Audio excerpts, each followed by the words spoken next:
Hi, வணக்கம் உறவுகளே. இன்று திருமண நாள் பிறந்த நாள் காணும் அனைவருக்கும் என் அன்பான வாழ்த்துக்கள். இப்ப நம்ம பாத்தீங்கன்னா உடைச்சு விட்ட முட்டை கிரேவி பண்ண போறோம்ப்பா. இந்த கிரேவி கேட்டிருந்தீங்க, என்னால அதுல போட முடியல. இப்ப டைம் கிடைச்சிருக்கு, போடுறேன். வாங்க எப்படி செய்யலாம்னு பார்க்கலாம். உடைச்சு விட்ட முட்டை கிரேவிக்கு தேவையான பொருள் பார்த்தீங்கன்னா, நான் வெங்காயம் ஒரு பெரிய வெங்காயம் கட் பண்ணி வச்சிருக்கேன்ப்பா. 4 தக்காளி கட் பண்ணி வச்சிருக்கேன். கருவேப்பிலை, கொத்தமல்லி, இஞ்சி பூண்டு பேஸ்ட்டு, அப்புறம் ஒரு பச்சை மிளகாய் எடுத்து வச்சிருக்கேன். இது பார்த்தீங்கன்னா கொஞ்சம் கொத்தமல்லி காம்பு இருந்தாலும் அதையும் கட் பண்ணி வச்சுக்கோங்க. அது வதக்க சொல்ல வாசனையாக இருக்கும். ஸ்டவ்வை பற்ற வச்சுக்கலாம். அதுக்கு மேலே கடாயை வச்சுட்டேன். இப்போ ஏதாவது ஒரு ரெசிபி செய்ய சொல்ல நம்ம கடாயை தொட்டு கும்பிட்டுக்கலாம்ப்பா சாமிக்கு. அப்போ தான் கரெக்டாக சூப்பராக வரும் டேஸ்ட்டு.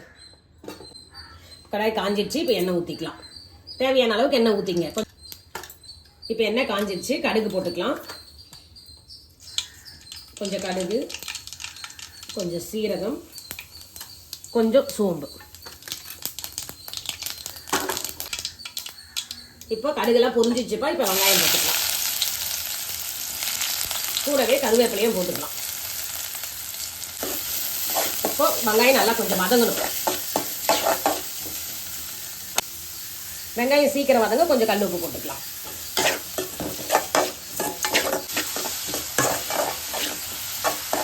வெங்காயம் நல்லா வதங்கிட்டே இருக்கு.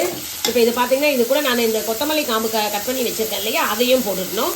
கொஞ்சம் இந்த பச்சை மிளகாய் போட்டுடலாம். இஞ்சி பூண்டு பேஸ்ட்லாம் இதெல்லாம் வதக்கிட்டே இருக்கட்டும். இது பார்த்தீங்கன்னா, நம்ம எல்லாமே இந்த காய்கறியெல்லாம் கட் பண்ணி வச்சுட்டா பேச்சுலர் கூட ஈஸியாக செஞ்சிடலாம். 10 நிமிஷம் தான்ப்பா இந்த உடச்சு விட்ட முட்டை கிரேவி. இப்போ வெங்காயம் வதங்குற டைம்லேயே இந்த தக்காளி நான் பெருசு பெருசாக கட் பண்ணி வச்சுருக்கேன். இதை வந்து ஜாரில் போட்டு அரைச்சி எடுத்துக்கலாம் பேஸ்ட்டாக. இப்போ வெங்காயம் நம்ம போட்ட மசாலா எல்லாம் வதங்கிடுச்சு. இந்த நேரத்தில் வந்து நச்சு வச்ச தக்காளியும் ஊற்றிக்கலாம். இப்போ இந்த தக்காளியும் கொஞ்சம் வதங்கட்டும் நல்லா. இப்போ மசாலா ஆட் பண்ணிக்கலாம்ப்பா. மஞ்சத்தூள் கொஞ்சம் போட்டுக்கலாம். காரத்துக்கு மிளகாத்தூள் போட்டுக்கலாம். இதோடைய பச்சை வாசனை போகிற அளவுக்கு இதையே சேர்த்து வதக்கிக்கலாம்.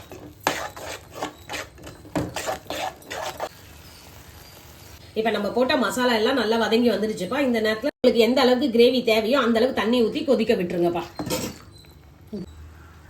இந்த டைமில் நம்ம எல்லாமே செக் பண்ணிக்கலாம். காரம் உப்புலாம் கரெக்டாக இருக்கான்னு. உப்பு தேவைப்படுது எனக்கு, நான் உப்பு கொஞ்சம் ஆட் பண்ணிக்கிறேன். இப்போ கிரேவி நல்லா திக்காயிடுச்சுப்பா. இந்த டைமில் வந்து முட்டையை உடச்சி ஊற்றிக்கணும். முட்டையை உடச்சி ஊற்ற சொல்ல ஸ்டவ்வை வந்து சிம்மில் தான் வைக்கணும். ரொம்ப கொதிக்கக்கூடாது.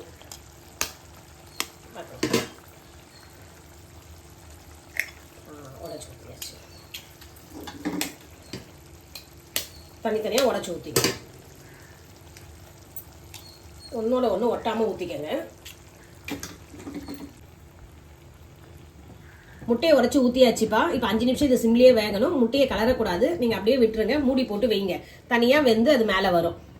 இப்போ 5 நிமிஷம் ஆயிடுச்சுப்பா. இப்போ எடுத்து பார்த்தீங்களா, முட்டை நல்லா வெந்து இருக்குது பாருங்க. தனித்தனியாக வந்திருக்கா. இதை பாருங்க, இப்படி எடுத்தாலே வரும் நம்மளுக்கு தனியாக. இப்போ இந்த டைமில் கொத்தமல்லி தூவி ஆஃப் பண்ணிடலாம்.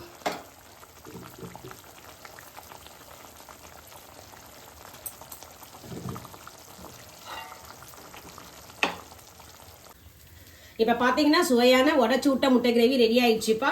இந்த கிரேவி பார்த்தீங்கன்னா இட்லி, தோசை, சப்பாத்தி, பூரி எல்லாத்துக்குமே சைடிஷாக வச்சுக்கலாம்.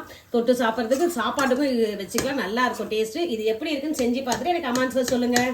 ஓகே, பாய்.